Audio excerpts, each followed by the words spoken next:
अंतपार नाही लेखा बाळकृष्णानंदा घरी आनंदल्या नर नारी गुडिया तोरणे करते कथा गाती गाणे बाळकृष्णानंदा घरी आनंदल्या नर नारी तुका मने छंदे मन मोहिले गोविंदे किंवा येणे मोहिले गोविंदे बाळकृष्णानंदा घरी आनंदल्या नर नारी समचरण सरोजम सांद निलांबदाभम जगननेतपानिं मंडलं मंडनानं तरुण तुलसीमाला कंधरं कंजनेत्रं सदैधवलहासं विठ्ठलं चिन्तये पांडुरंगा खरू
दुसरे चरण संताची या त्यांच्या कृपादाने कथेचा विस्तारो बाबाजी सद्गुरु दास तुका जयांचे केली स्मरण होय सकळ विद्यांच्या अधिकरण तेचे वंदू श्री चरण श्री गुरुचे ते नमस्कारोनी आता गोकुळीच्या सुखा अंतपार नाही लेखा बाळकृष्णानंदा घरी आनंदल्या नर नारी प्रस्तुत प्राप्त प्रसंगी प्राप्त स्थळी चिंतन रूपी सेवेकरता निवडलेला अभंग याचे यावत भूतलावर जन्माला आलेल्या जडजीवाचा उद्धार करण्याकरिता आपला देह अखंड जिजीवणारे वितराग संपन्न पंचमेध निर्माते महाराष्ट्र भूषण देहू निवासी जगद्गुरु जगद्वंदनी सकळ कंठभूषी ज्ञानेश्वरी जगद्गुरु तुकोबारा यांचा उत्कृष्ट असा चार चरणाचा काल्याच्या प्रकरणातील गोकुळातल्या सुखाचं वर्णन करणारा अभंग सेवेकरता निवडलेला आहे।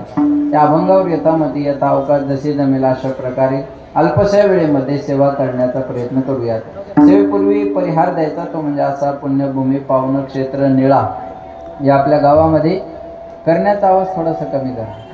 निळा आपल्या या गावामध्ये भगवान पंढरीश परमात्म्याच्या असीम कृपेने साधू संतांच्या कृपा आशीर्वादाने गावकरी मंडळीच्या सहकार्याने तरुण मंडळीच्या विशेष पुढाकारानं सुरू असणारा हा अखंड हरिनाम सप्ताह आणि या नाम सप्ताहातील काल्याची सेवा परमभाग्याने माझ्याकडे आलेली आहे। इथं येण्याचा योग ज्यांच्यामुळे आला ते आमचे मृदंग वादक हरिभक्त परायण विक्रम महाराजांच्या प्रेमामुळे तुमच्या गावकऱ्यांच्या नियोजनामध्ये हा येण्याचा योग आलेला आहे।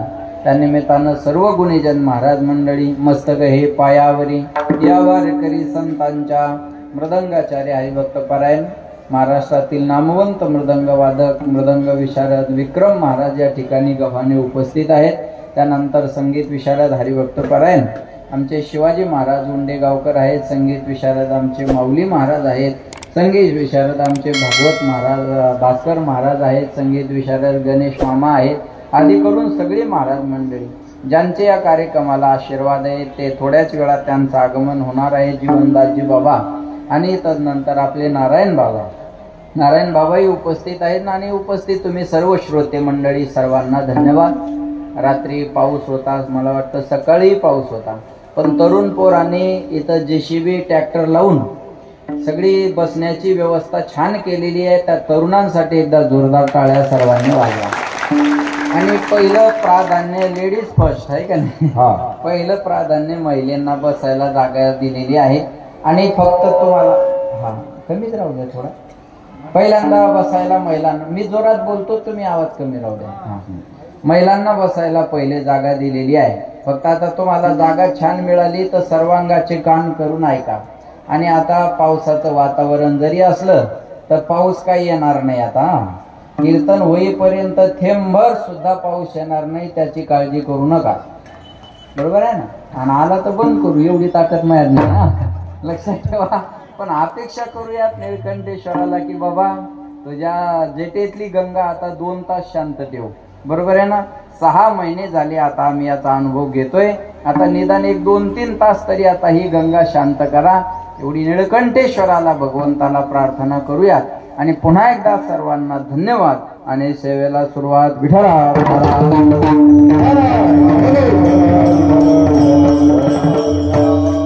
सेवेकरता निवडलेला अभंग तुकोबारायांचा आहे. जगद्गुरु तुकाराम महाराज अभंगामध्ये सांगतात, गोकुळीच्या सुखा, आवाज येतो ना सर्वांना? ऐकायला येतं ना? हा ठीक आहे. गोकुळीच्या सुखा अंत पार नाही लेखा. महाराज म्हणले गोकुळातल्या सुखाला अंतही राहिला नाही, पारही राहिला नाही. काय एवढं सुख गोकुळामध्ये झालं? त्याचं कारण बाळकृष्ण नंदा घरी आनंदल्या नर नारी. बाळकृष्णाचं प्रागट्य नंदाच्या घरी झालं म्हणून गोकुळातल्या नर नारी सर्वाला आनंद झाला. त्या आनंदाचं प्रगटीकरण म्हणून गावातल्या लोकांनी गुढ्या उभारल्या, असे तोरण बांधले. गुढिया तोरणे करती कथा गाती गाणे. बरं, जे कोणी कन्हैयाला पाहायला जायचं त्यांचं मन स्वतःकडे न राहता ते भगवंताचं होऊन जायचं. तुका म्हणे छंदे मन मोहिले गोविंदे, किंवा येणे मोहिले गोविंदे. बाळकृष्ण नंदा घरी आनंदल्या नर नारी, असा अभंगाचा सरळ अर्थ आहे. आता ज्यांच्याकडे प्रसाद आहे त्यांनी आता थोडा वेळ आपल्या जवळच ठेवा. आपण मध्ये विठोबा रखुमाईचं भजन आहे ना, तेव्हा गोळा करू. आता एक एक घेऊन यायचं म्हणलं तर मध्ये विक्षेप होईल. त्याच्यामुळे ज्यांच्याकडे प्रसाद आहे त्यांनी आता, तुम्ही करण्याचा आवाज थोडा कमी ठेवा, गोंगाट होतो म्हणून थोडासा कमी ठेवा. आवाज येते ना सगळ्यांना? नाही का? आवाज आहे ना? आवाज आहे ना? वाढवा मग. बाबाचं नाव काय? मारुतराव बाबा. मारुतराव बाबा म्हणतील तसं. हा वाढवा वाढवा. नाही काय अडचण नाही, वाढवू द्या, वाढवा. आवाज आला की सांगा फक्त. आवाज आला का? जमला. विठाला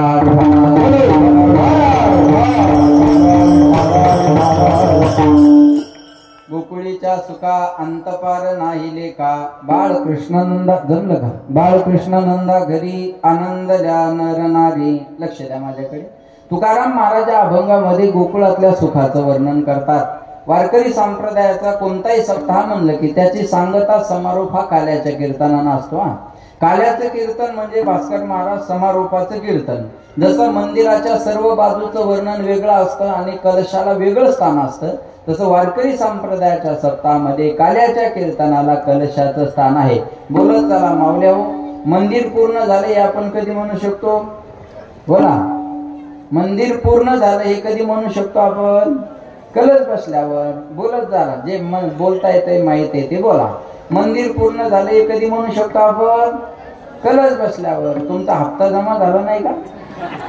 तुम्ही एवढ्या ताणात कोण बसल्या? टेन्शन मध्ये कोण बसल्या? पोराला शाळा शिकून नोकऱ्या नाही, पगारी नाही, तुम्ही अंगठ्यावर नोकरीला लागल्या. सरकारी मेंबर आहात तुम्ही, आता काय कमी थोडंच आहे?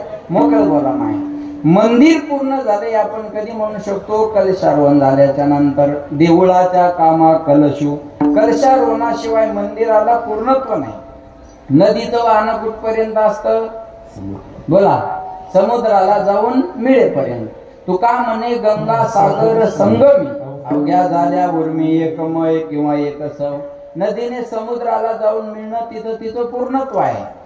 कलशारोहण हे मंदिराचं पूर्णत्व आहे आणि काल्याचं कीर्तन हे सप्ताहाचं पूर्णत्व आहे.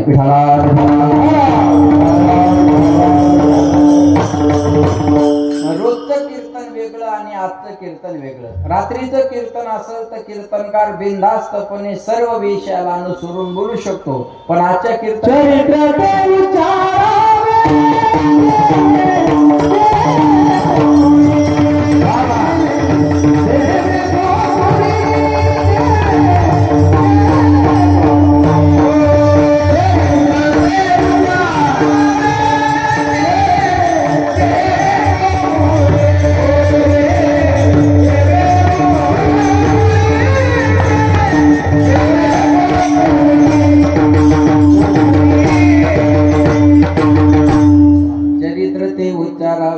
केले देवे गोकुळी.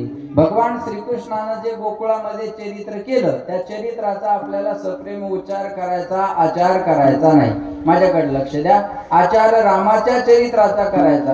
फॅन नसला तरी चालते दादा, काय अडचण. आचार रामाच्या चरित्राचा करायचा आणि उच्चार कृष्णाच्या चरित्राचा करायचा. का? रामाचं चरित्र आचरणीय आहे आणि कृष्णाचं चरित्र उच्चारण्यासाठी ठीक आहे. भास्कर बुवा, रामासारखं राहणं शक्य आहे, कृष्णासारखं राहणं शक्य आहे का? किती बायका होत्या भगवान श्रीकृष्णाला? बोला कदम पाटील. 16,108. आपल्या एकीनं फासुड्या उघड्या पडल्या. दुसरी केल्यावर तर मडच न्यायचं काम आहे की नाही? महाराज म्हणजे करशील तरी नोहे काही, राईचा डोंगर पर्वत राई. देवानं 12 गाव अग्नी गिळला होता, आपल्याला बिडीचा चटका सहन होत नाही. देवाची बरोबरी करणार. तुम्ही खाली बसा का? बोलू मारुती मामा. विठाला विठाला.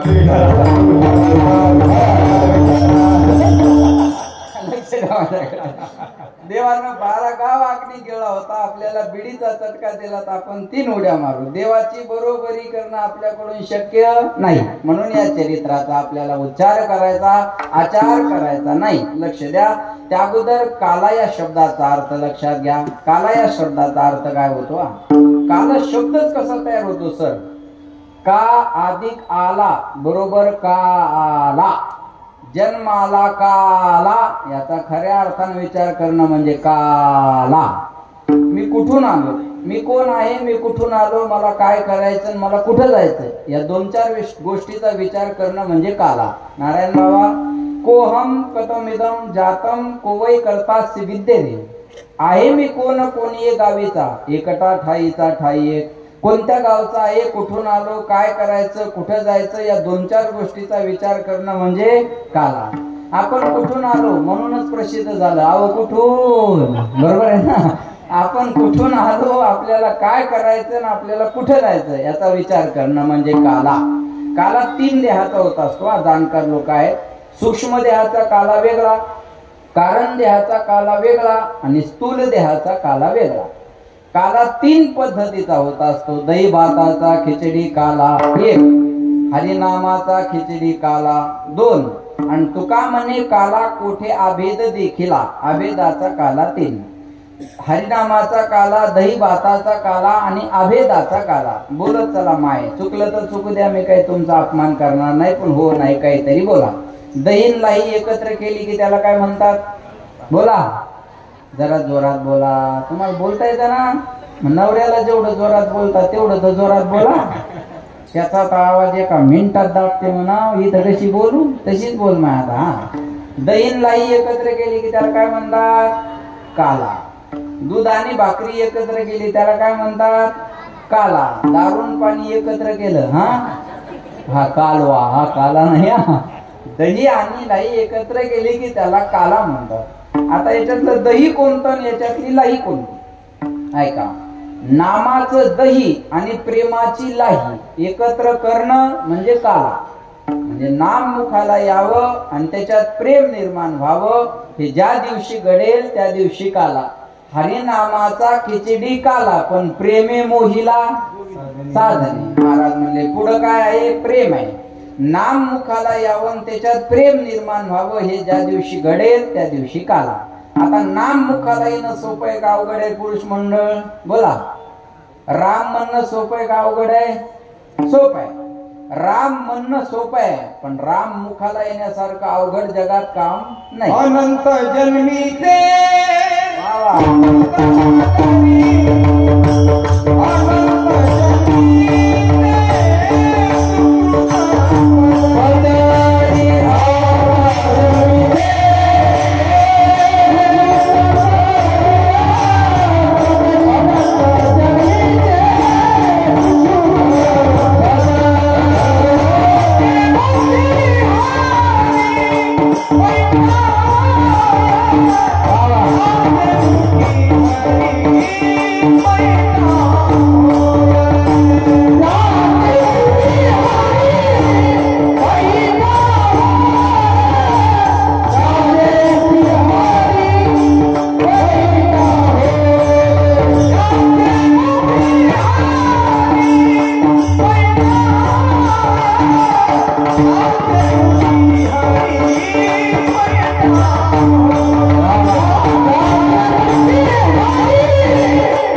सगळे.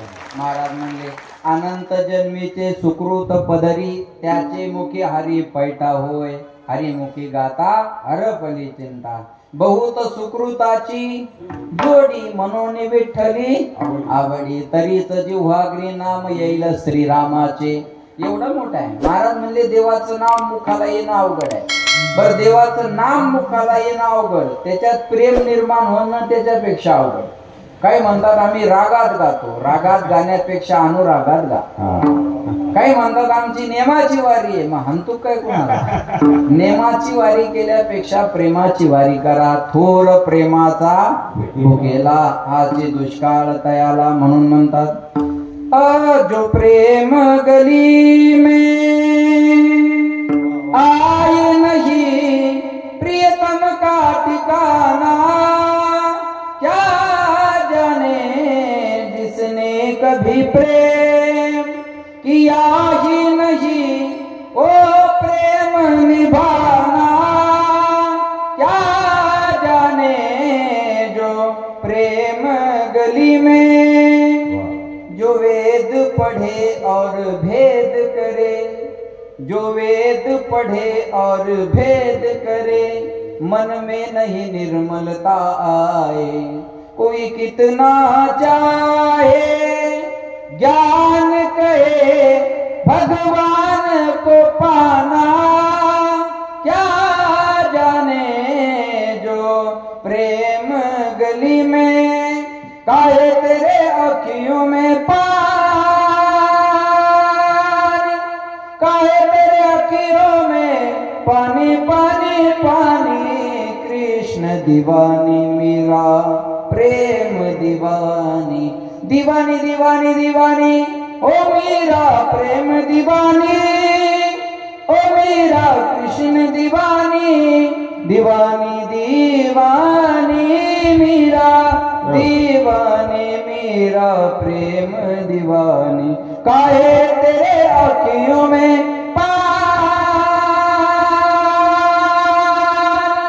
काहे तेरे अखियों में पानी पानी पानी. कृष्ण दीवानी मीरा प्रेम दीवानी. एक प्रेम दिवानी एक दरस दिवानी. नामाचं दही आणि प्रेमाची लाही एकत्र करणं याचं नाव आहे काला. आणि तो काला आपल्याला मिळणार हे आपलं भाग्य आहे. मथुरेचा राजा आहे कंस. त्या कंसाची चुलत बहीण आहे देवकी. ती देवकी उपवर झाली आणि कंसानं आपल्या बहिणीचा विवाह करायचं ठरवलं. कुणाला द्यावी आपली बहीण? मग त्यांचे बालपणचे मित्र होते वसुदेव. हे बघा वासुदेव म्हणजे श्रीकृष्ण, वसुदेव म्हणजे त्यांचे वडील.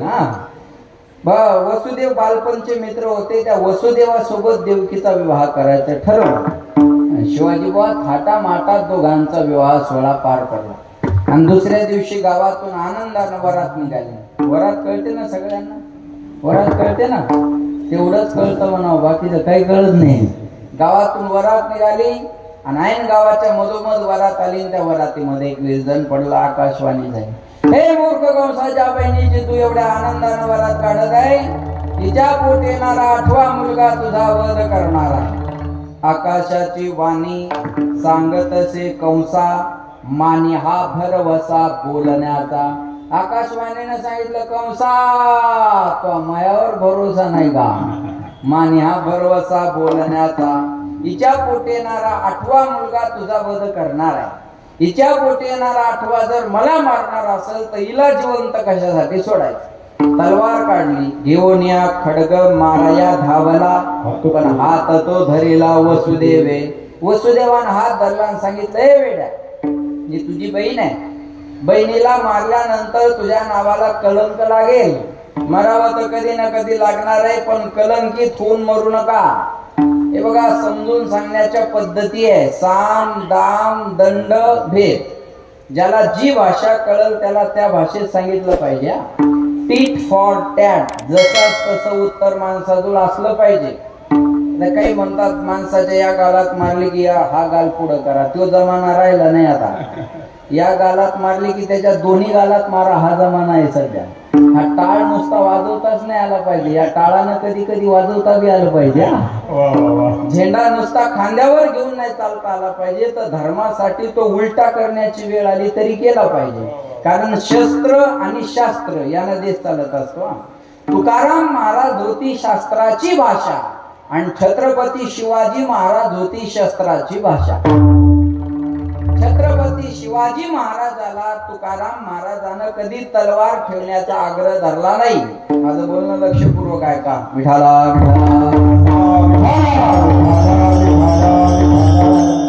तुकाराम महाराज शिवाजी महाराजाचे गुरु जरी होते, तर शिवाजी महाराजाला टाळ वाजून भजन करायचं तुकाराम महाराजांना सांगितलं नाही. मग सांगितलं, राजे ज्याला आमच्या शब्दाची भाषा कळणार नाही, ज्याला आमच्या शास्त्राची भाषा कळणार नाही, त्याला तुमच्या शस्त्राच्या भाषेनं सांगितल्याशिवाय राहू नका.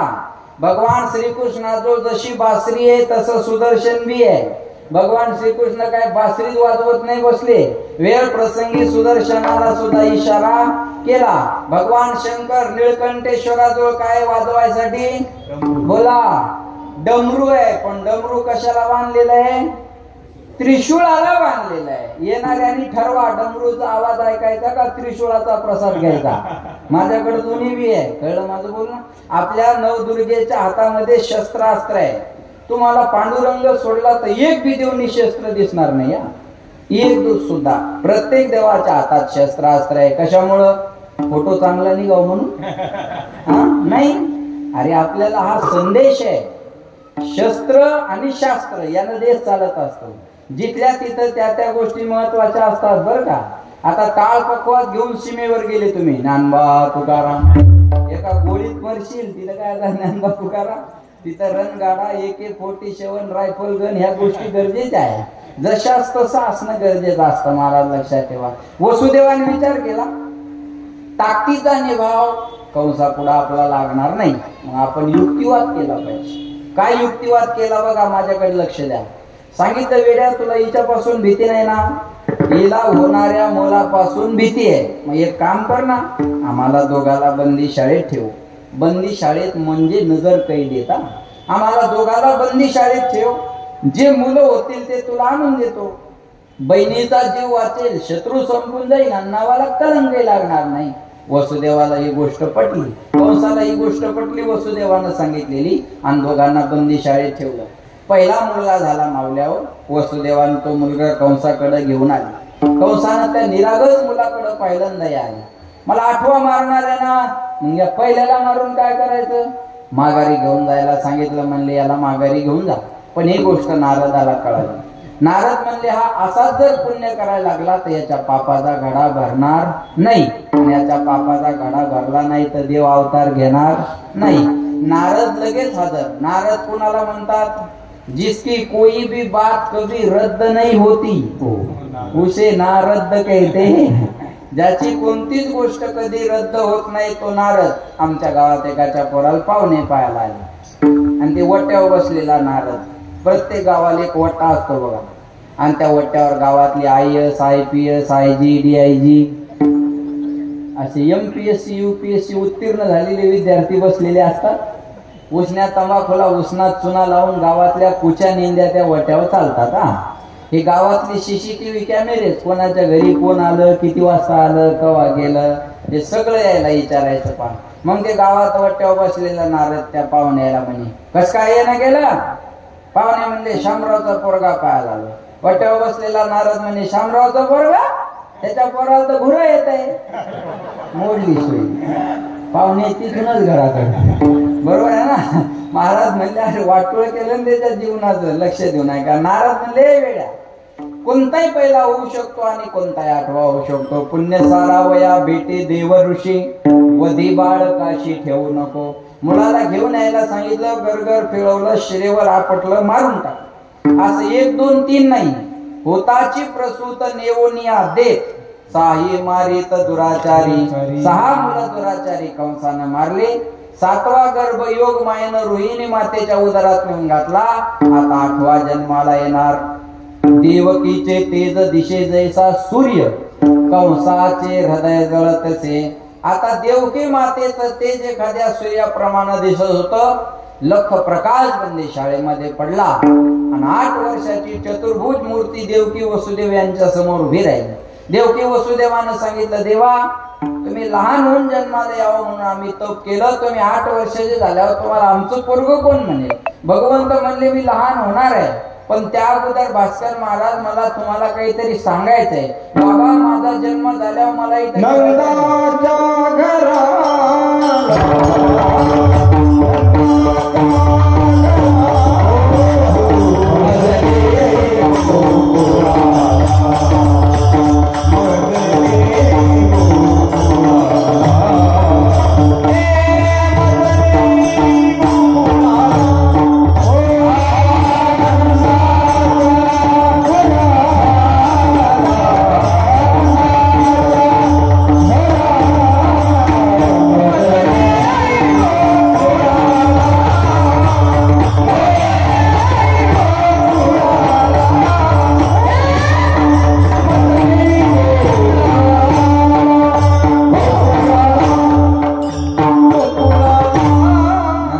घराला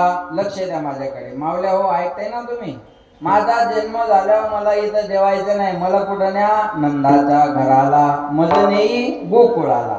मला नंदाच्या घराला गोकुळाला घेऊन जा. तिथं माया जन्माला आली असेल, मला तिथं ठेवून द्या आणि तिला इकडे घेऊन या. किती सोपं आहे बोलणं. बोलणं किती सोपं आहे. मला घेऊन जा आणि तिथं ठेवून द्या आणि तिला घेऊन इकडे या. हातापायात बेड्या, दाराला कुलप, कवसानं पहारा डबल केला. नेणं एवढं सोपं आहे का? बोलणं सोपं असतं. आता रात्री तर पार गुडघ्या जवळपास पाणी साचलेलं, बरोबर आहे. आणि आता सकाळी तुम्हाला बसायसाठी हे व्यवस्थित करायचं, ही सोपी गोष्ट आहे होय मावल्यावर? पुन्हा एकदा त्या पोरायसाठी टाळ्या वाजवा बोला, नाही तर बसता आला बोला. मग हे सोपी गोष्ट आहे का? आता एवढं मोठं नियोजन करणं. आता स्वयंपाक रात्रीचा पावसामुळं मंदिरात करावा लागला, बरोबर आहे ना. माझी विनंती आहे सगळ्यांना, आता खरी परीक्षा गावकऱ्याची हीच आहे आजची. कोणाला प्रसाद मिळो, कोणाला नाही मिळो, काही कमी जास्त हो, आपण सगळ्यांनी सांभाळून घेणं आणि कार्यकर्त्याला सहकार्य करणं हे सगळ्या गावकऱ्यांचं आज कर्तव्य आहे बरं का. चांगलं असलं तर सगळंच व्यवस्थित होईल. आता पाऊसच आहे, कमी जास्त झालं तर आपण सांभाळून घेतलं पाहिजे. एक साखरपुडा असला 50 पाहुण्याचा तर आपण 50 फोन करतो. किती माणसं येणार आहे तुमचे? येळोवर आमची घाण होईल. किती माणसं येणार आहे तुमचे? इथं तर किती येणारे माहित नाही. किती येणारे माहित आहेत का? कधी कधी कमी माणसं आले तर घेतलेला अंदाजाचा स्वयंपाक शिल्लक राहील, बरोबर आहे. मग बाकीच्या उचलली जिपकी लावली टाळ्याला असं करायचं नाही. त्याच्या का बापाच्या घरचं करायचंय, किती वाया गेलं तरी काय व्हायला, बरोबर आहे. असं करायचं नाही. माणसं अचानक वाढली आणि स्वयंपाक कमी पडला तर मग पुन्हा एक शब्द ऐकायला येतात, अरे काय तुम्हाला घरून टाकायचं होतं का? आलेल्या लोकांना प्रसाद व्यवस्थित मिळाला नाही, यायला का सप्त्याचे कार्यकर्ते म्हणाव का? नाही, तुला एकट्यालाच म्हणाव, बाकीच्या कोणाला म्हणूच नाही, बरोबर आहे. बोलणं सोपं असतं. आता हे कीर्तन करणं, पखवाज वाजवणं, गायन करणं एवढं सोपं आहे का? नाही, याच्यात चुका काढणं सोपं आहे. महाराज हेव नव्हता पाहिजे, पखवाजात तेव नव्हता पाहिजे, गायक हेव नव्हता पाहिजे, माईक तेव नव्हता पाहिजे, साऊंड इकडं पाहिजे होता, भोंग्या तिकडं पाहिजे होता. भोंग्या घेऊन जाय, भोंग्या त्या घरी आणि येऊ नको पुन्हा इकडं. काय चौकाशा करतात माणसं. बरं, जे जास्त देत ते बेजार नाही करत, जे जास्त देत ते बेजार करत नाही, कमी देत ते लय बेजार करत. 11 रुपये वर्गणी देणार, पाहुण्या रावळ्या सगट पंक्तीला जेवा येणार, तांब्यात बुंदी घालून कुत्र्याला वाढण नेणार आणि पुन्हा हिशोब विचारायला तयार राहणार. किती उरले? काय म्हणायचं, तू 11 घेऊन जाय, आम्ही उरलेल्याच पाहून घेऊ, बरोबर आहे ना. काय मला अवघडच आहे ना. एक वाक्य बोलतो बघा, तुका म्हणे सत्य कर्म व्हावे साह्य, तलिया भय जो मेहनत करता है उसे गलती होती है, निकम्मों की जिंदगी दूसरों के गलती खोजने में बीत जाती है. ज्याला मेहनत करायची नाही त्याचं आयुष्य, बरोबर, ज्याला मेहनत करायचं नाही त्याचं आयुष्य चुका काढण्यात जातं. आणि चुका काढणारी माणसं कशात काढत नाही? कशात बी काढतात. कशात सुद्धा. एखाद्यानं वास्तुशांतीला बोलवलं, बंगला बांधला, आपलं काम काय? जेवण करायचं, कौतुक करायचं, निघून जायचं. जेवण करत नाही, कौतुक करत नाही, तिथं जाऊन शानपणा करतं. पीओपी जमली नाही, फरशीच बरोबर नाही, कलरच काऊन दिला नाही, फर्निचरच काऊन केलं नाही, तुझ्या संडासच्या दरवाजाला बादली लावा लागती, तू तेवढी कडी बसून घे, ह्याच्या पीओपीचा आपण पाहून घेऊ पुन्हा. बरोबर आहे ना. एखाद्यानं चांगली 4 व्हीलर गाडी गावात आणली, आपल्याला पेढे खाय बोलवलं, आपलं काम काय पेढा खायचा, काय म्हणायचं, छान घेतली हो तुम्ही गाडी. आज तुम्ही गाडी घेतली तरी आम्हाला आनंद आहे, आमच्या शेजाऱ्याकडे गाडी आली म्हणजे आमच्याकडेच आली. उद्या आजारी पडलो तर तुमच्या गाडीत टाका आणि दवाखान्यात नांदेडला घेऊन जा. बरोबर आहे ना. नांदेडला घेऊन जा, एवढं केलं तरी बाद झालं. पेढा खा, कौतुक करा, निघून जा. शिवाजी बुवा पेढा बी खात नाही, कौतुक करत नाही. 4 माणसं कोपऱ्यात घेत चर्चा करत, हप्त्यावर घेतली असेल. अरे हप्त्यावर घेऊ दे, नाही तर सप्त्यावर घेऊ दे, तुला प्रॉब्लेम काय. देणारे द्यायला लागले, करणारे करायला लागले, तेव्हा पोटात गोळा उठायचं काय काम आहे. बरोबर आहे ना. जमत नाही काय लोकांना महाराज. एवढं सुंदर कार्य होत असल तर ही कार्यकर्त्याची खरी कसरत आहे, ही एवढी सोपी गोष्ट नाही. म्हणून त्या कार्यकर्त्यासाठी एकदा जोरदार टाळ्या सर्वांना.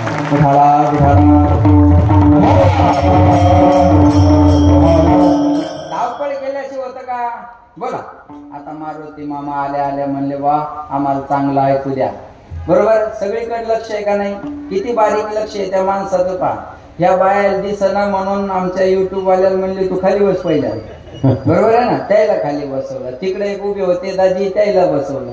एवढंच नाही, इथं घोंगडी मुडपली होती ती तिथून पाहिली सरळ केली. बरोबर आहे का नाही. तिथं उभे होते आले आणि इथं घोंगडी मुडपली होती. इथं बसलेल्या याच्या लक्षात नाही आलं, ते त्याच्या लक्षात आलं. मग एवढं धावपळ लक्ष ठेवावं लागतं का नाही. ठेवावं लागतं. मग या वयात आता हे धावपळ करायचं वय आहे का नाही. पण तरी बा आपल्या गावचा कार्यक्रम आहे, सगळ्याला ऐकू आलं पाहिजे, आनंद घेता आला पाहिजे, ही तळमळ असते ना. आणि अशा माणसाचे तळमळ करणाऱ्या माणसांना आपण सपोर्ट केला पाहिजे. विठाला विठाला बोलणं सोपं असतं, करणं अवघड आहे ना. तुम्हाला नेणं एवढं सोपं आहे का. भगवंत म्हणले त्याची चिंता तुम्ही करू नका, मी आलो की सगळं व्यवस्थित होईल. भगवंतानं गर्भात प्रवेश केला आणि सगळं लक्ष द्या. भगवंताचं प्रागट्य होण्याच्या अगोदर स्वर्गातले सर्व देव एकत्रित आले आणि देवकी वसुदेव यांच्यावर पुष्पवृष्टी करतात आणि देवाचं स्वागत करतात. सर्वांनी हात वर करा. आता उठा शूटिंग वाले, एकदम सरळ करा. स्वागतम कृष्ण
करतात आणि तो दिवस देवकी वसुदेव यांच्या जीवनात येतो. कोणता माया हो. श्रावण महिना, रोहिणी नक्षत्र, अष्टमी तिथी आणि बुधवारचा दिवस, आज बुधवारच वाटते, हा बरोबर असंच वातावरण.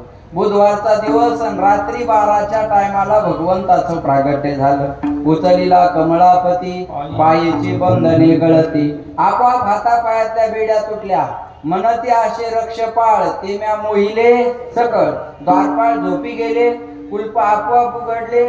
आणि ऐका, रात्री 12ला पाऊस सुरू झाला.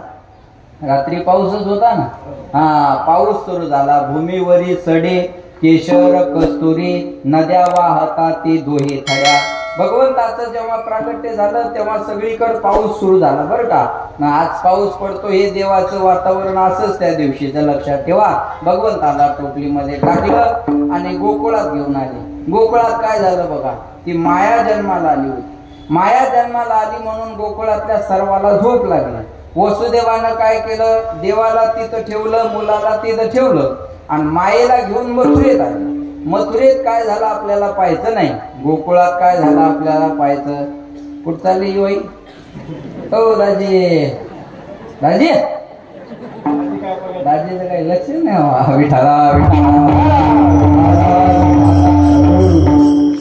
मथुरेत आले. मथुरेत काय झालं आपल्याला पाहायचं नाही, गोकुळात काय झालं आपल्याला पाहायचं. जी बाळंतपण करणारी असते ना, ती रोज जागा राहायची, पण आज तिला झोप लागली.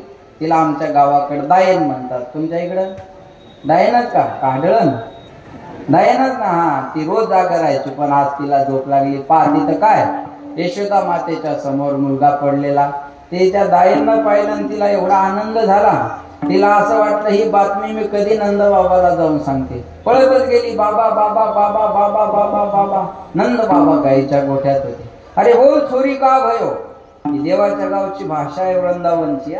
बोल छोरी का भयो, बोले बाबा कछुना भयो. काय झालं म्हणे, काही नाही झालं. कछुना भयो तो काहे बाबा बाबा रट लगाई घुम रही है. काय झालं नाही मग बाबा बाबा म्हणून ओरडायला काय झालं म्हणे, बाबा लालो भयो. लालो भयो म्हणजे मुलगा झाला. दोन्ही भाषेत सांगतो, मराठी आणि ब्रज. लालो भयो म्हणजे मुलगा झाला. नवरत्नाचा हार नंद बाबांनी तिच्या गळ्यात टाकला. ती तिथं थांबली नाही. गवळण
म्हणा.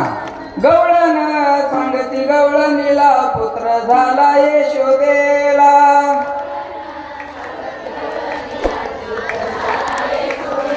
थोडं जोरात म्हणा, सगळ्यांनी व्यवस्थित. गवळण सांगती गवळणीला पुत्र झाला यशोदेला.